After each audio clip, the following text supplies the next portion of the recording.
ইংল্যান্ডে প্রতি বছর অসংখ্য বাড়ির মালিক ভয়াবহ অভিজ্ঞতার মুখোমুখি হন। প্রতারক বিল্ডারদের কারণে তাদের স্বপ্নের ঘর দুঃস্বপ্নে পরিণত হয়।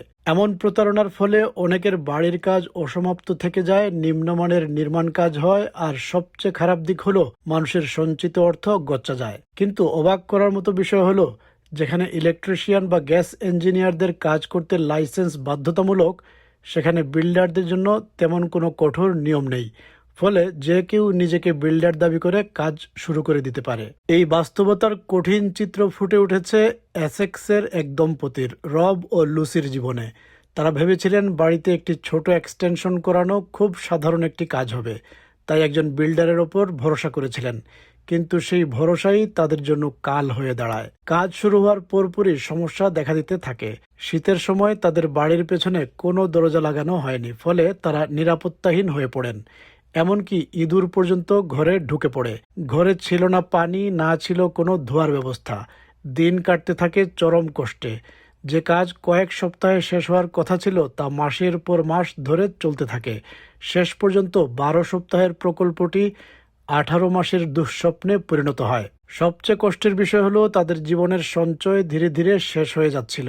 শেষ পর্যন্ত তারা প্রায় 75,000 পাউন্ড খরচ করেন, যার একটি বড় অংশই ব্যয় করতে হয় ওই প্রতারক বিল্ডারের ফেলে যাওয়া সমস্যাগুলো ঠিক করতে। শুধু আর্থিক ক্ষতি নয়, এই অভিজ্ঞতা তাদের মানসিক স্বাস্থ্যের ওপরও গভীর প্রভাব ফেলে।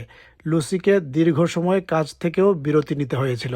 It was heartbreaking because it was essentially our life savings that were going up in smoke.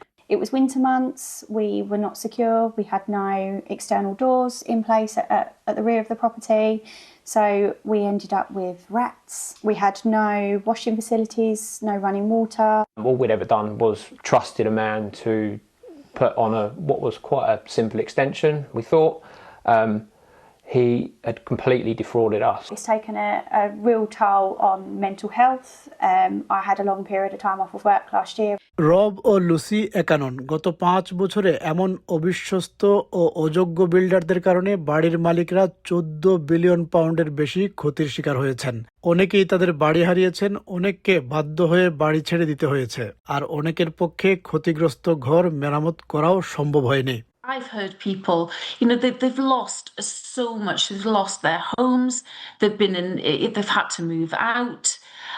Their house has been completely ruined, and they do not have the financial means to actually repair where they've had a bogus person in the house in the first place that has not been vetted, that has come to do the work because they think they're competent.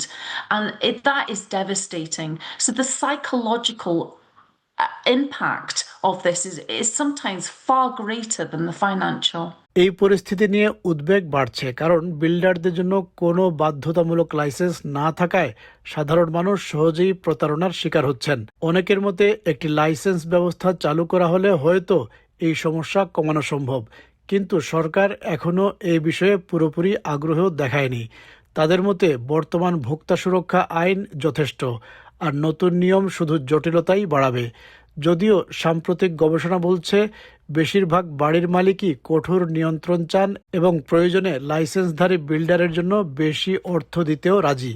তবে বর্তমান পরিস্থিতিতে নিজেদের সুরক্ষার জন্য কিছু সতর্কতা অবলম্বন করা জরুরি। যেমন, যেসব বিল্ডার খুব বেশি চাপাচাপি করে দ্রুত সিদ্ধান্ত নিতে বাধ্য করেন, তাদের থেকে দূরে থাকা ভালো।